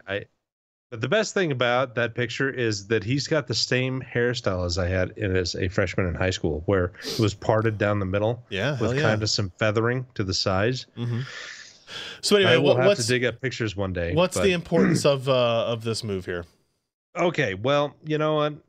Jim has done some pretty impressive things at AMD, and pretty much at every stop that he has ever made. I believe he was a digital guy before AMD caught them up. He was a significant mover and shaker in the K7 and also defining AMD 64, which eventually turned into all of Athlon 64, all of Intel stuff, and everything that we're running in 64-bit on x86. Now, every place he's gone, he's had a very positive impact. After AMD, he went to PA Semi, which was then bought up by Apple. You can talk at length about the quality of silicon that Apple has in their Yes. iPhones from about the i5 on, which essentially utilized PA semiconductor silicon Okay. that he was primarily the lead for. He went back to AMD. He worked on the K12 and the Zen architecture that we see today. Before Zen was released, he went and left the company and went over to Tesla and started working on the silicon for their auto, self-driving stuff. And somehow he has been, well, I mean, with a face like that, who could say no? Go scroll down to Raja. He's just peeking Scroll over the top. down. He's just peeking up. He's saying He's- hello. It's There the he eyes. is. The eyes are the How important did one. you say no to that face? Jim, come and work with me. I've got plenty of peppers for you. And he does, because peppers would be like a tremendous amount of money. So Jim is not, as far as I know, working on core architecture, but he is working on SoC and integration. So we could probably look at Infinity Fabric, and I bet that he had a huge amount to do in there. And Infinity Fabric is not just data transfer, but it's also monitoring, voltage control, and about a dozen other things that. Did I say Data Fabric or Infinity Fabric? I don't know. Infinity. Anyway, and so he's aimed at improving silicon integration in between compute parts. So that may mean CPUs, GPUs, other accelerators, NVMe control. Who the hell knows? I mean, it's all PCI Express. It's just all of that stuff that Intel feels that they had less than optimal performance in. And of course, Raj is now head of all architectures essentially. And this is a big deal for Intel, because typically they get guys from the bottom and promote them, and those guys eventually get to the top. They rarely bring in anybody not from the Intel family. Right. You know, when they Except hire in them 2018 out of where they just go graduate AMD school. crazy. Yeah, and so suddenly we have all of these guys coming in to Intel that didn't rise up the ranks, and they're bringing a different mindset. And I think that it's probably a good thing for Intel. It's probably a good thing for the marketplace, because if you look at Intel's architectures through the past 10 years, they have not evolved in small ways, sure, but in significant ways, people are just still retiring now i7 920s, and that was a 2008 2009 product. Yep. And the next generation after that, the 2600s, 2700s, people are still using them because they work perfectly fine for the I have vast a majority of 2600K at home. applications. It still works just fine. Yeah. Yeah, I'm doing and this on a 920. they have, you could say that they have stagnated. They've done things that they've integrated more features in. They've done AVX to 128, 256, now 512. They've sprinkled in little extra features and performance. They still got class-leading IPC for their products, but it has just slowed down to a crawl. And especially when we look at manufacturing issues that they're having, why would you upgrade? The 8700K is a very good part, but if you had a 7700K, if you really didn't need those extra threads, would you really upgrade? If you're just playing games or doing some basic video streaming, Probably it's not. no reason to. Honestly, most of the upgrade drivers have been add-ins. USB 3.1 or Thunderbolt support, the addition of NVMe support. It's not directly related to their chip, but it's just, hey, if I need that motherboard that supports it, I guess I've got to buy a new chip, I guess. Yeah, It's so not exciting. bringing in Keller, bringing in Raja, and now we've got Hook in marketing. Obviously, going to have a huge amount of impact on engineering in the company. He's never going to talk to me again, is he? No, he wasn't gonna before. It's Does fine. he talk to you now? No. But Keller, Raja, these guys, they're bringing in some new ideas. They're shaking things up, and I think it's good for Intel. It's good for the market, and it's kind of bad for AMD. But at the same time, they're leaving holes in AMD that if somebody's got some good ideas and are aggressive, they could be promoted and fill those areas, and we'll see a new level of competition in between these two guys, and certainly it's going to be a couple of years before we see the fruits of their labor, but it certainly is something when we're looking into 2019 and how Intel probably is going to struggle against its smaller adversary. That 2020, 2021 is going to be very, very important for the company, and these guys are going to be shaping that future. Yeah, very cool stuff. Exciting. All right, now we will move on to our hardware software picks of the week. We won't talk about mine any more than we already did because mine was going to be the Oculus Go. I forgot that we had a story in line for it already. $199 for the 32 gigabyte version. It does come with a controller. You were showing that while I was blinded. Yes. Maybe. Okay. Sort of. Thank you. What does it say? Get it for $88. It's if you do like financing or something. Oh, I don't want to Oh finance. no! After trade in, I don't know what you're You trading got in. to trade some stuff in. got gotta trade in your Legend of Zelda to get it. interesting. Okay. I've know got this some is other stuff you've type bought, of hairs Ryan. that I recently got rid of. Is this stuff you bought? Am I logged in as you? Yes, I am. Oh. Kenneth. Oh no!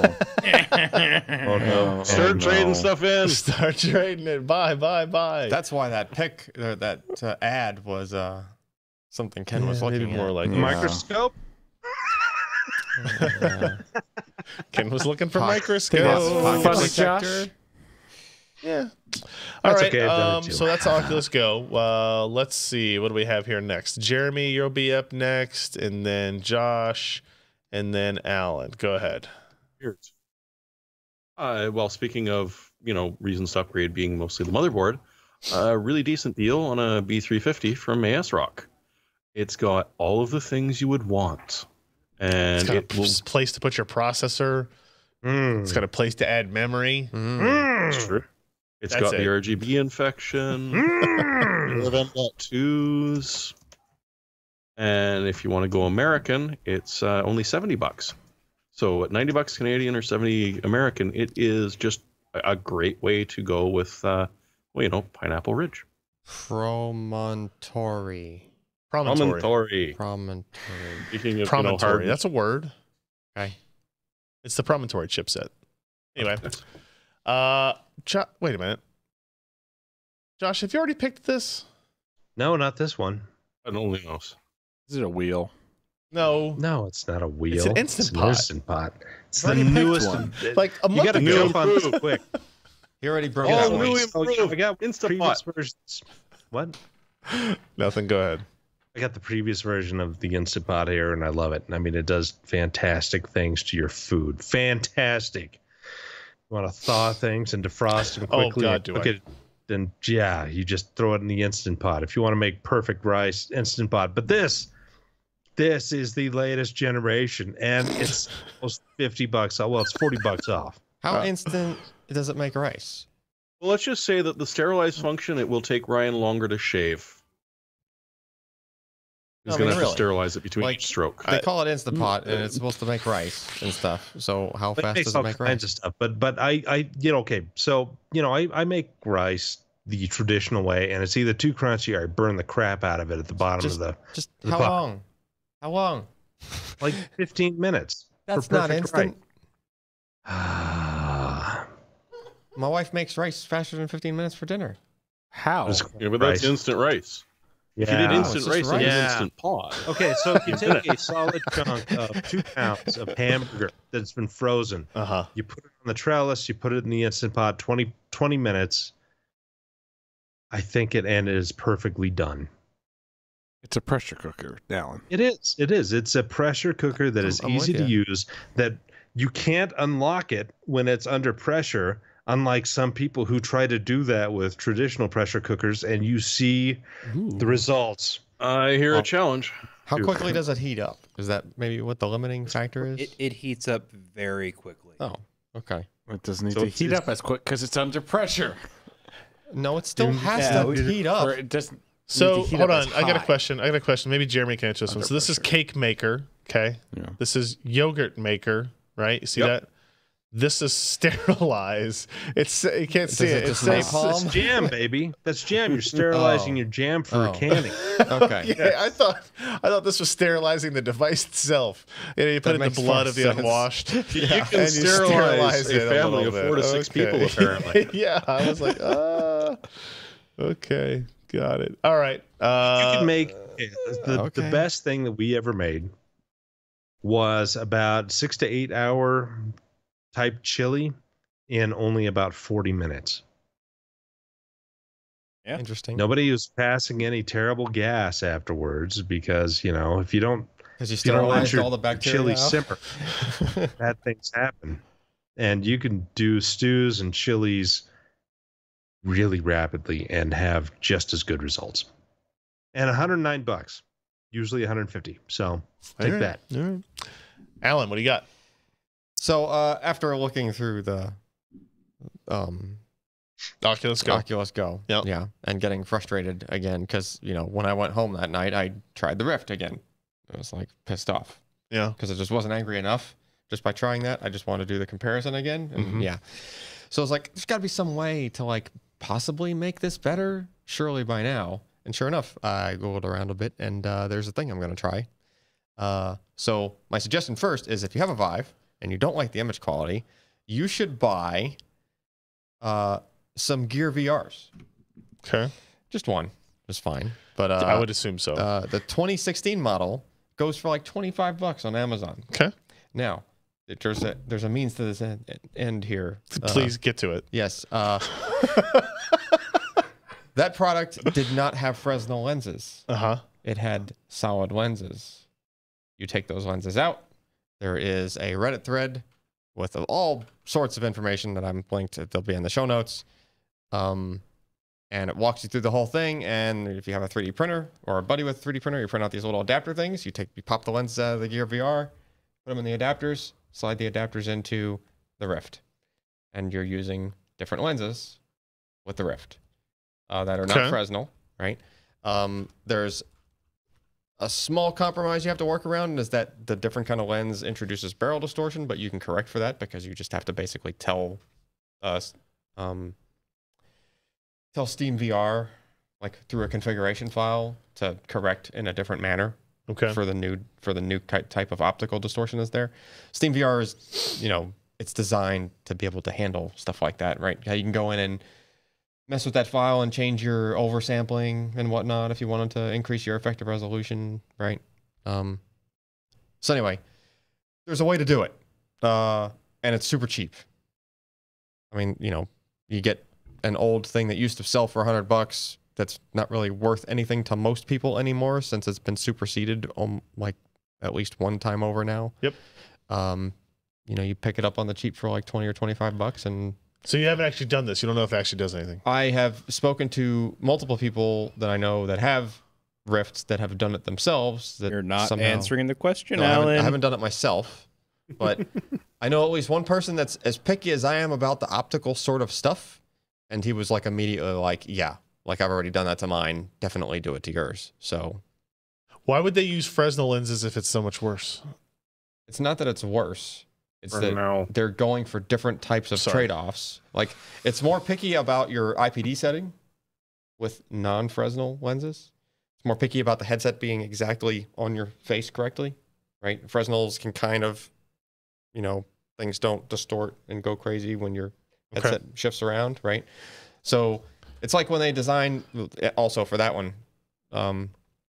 it's like when they design them, they have to balance those trade-offs. And if you're a kind of pickier person that will be more like predictable on how you put the headset on, and you're going for, things being set up properly, your IPD actually being set properly and everything, then you stand to get a better, like, not field of view, but whatever that like sweet spot, people call it the sweet spot on VR stuff, like the portion of the screen where you don't get any kind of distortion at all, right? Usually if you look up near the far edges with your eyes, things will start kind of going a little bit wonky. It like almost, using these other lenses, as long as everything else is set up properly, it almost like doubles the sweet spot area. Okay. So, and it makes things, supposedly makes them sharper. There've been We'll try it, bring it in, and we'll give it a shot. yeah, there've been. Does this mean I have to fix my 3D printer? Your 3D printer's broken? 3D printers are always broken. 3D, that's the continual state of 3D printer. It is either actively printing or in a broken state.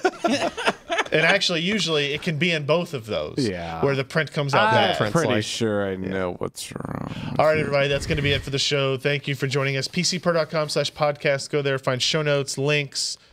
That's it. Just find all the stuff there. And we'll be back next week with another episode. $4.99 is next week, guys. It's See ya. close. $4.99. Josh, I'll have to do that intro. Am I even going to be here on the 500th? Let's see. If you're not going to be here the 500th, we're going to None of us skip it. are. Just going to skip it. Just going to see if I can go to 501. There must be no podcast. I don't think I'm supposed to be here. All you got to for do is that. go into the studio, find a nice full-length mirror, set it up, set the camera on it, and run live for an hour. And the fans can be the stars of the show. Do you used to work at Time Magazine? Yeah.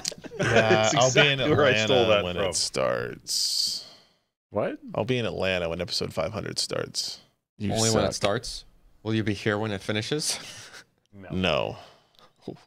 On an airplane when it finishes? Mm. Yeah. Oh. My flight's at 10:24 from Atlanta So just to call it Cincinnati. in. Call it in from the plane. Yeah, I think that would probably go really well. Oh, yeah. I mean, the Podcast internet, plane. the internet is That is very reliable robust. nowadays. Yeah. Yeah. Super. San Jose, Austin, Orlando, Austin. Oh, look, it's a wild gym in the background. It is a wild gym in the background. Sure is. Hey, Jim.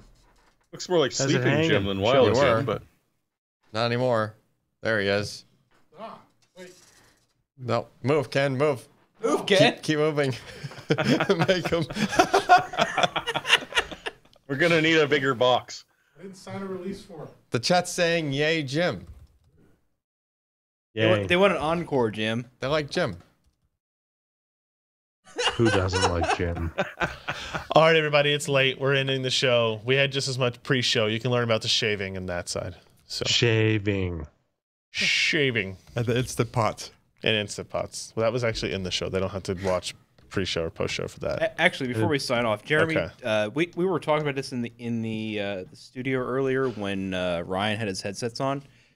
There is a very bizarre show on Netflix now, Agrikiso or something. It is about an office worker. It's a Japanese animation, subtitled. It's about an office worker who has a secret obsession with death metal karaoke.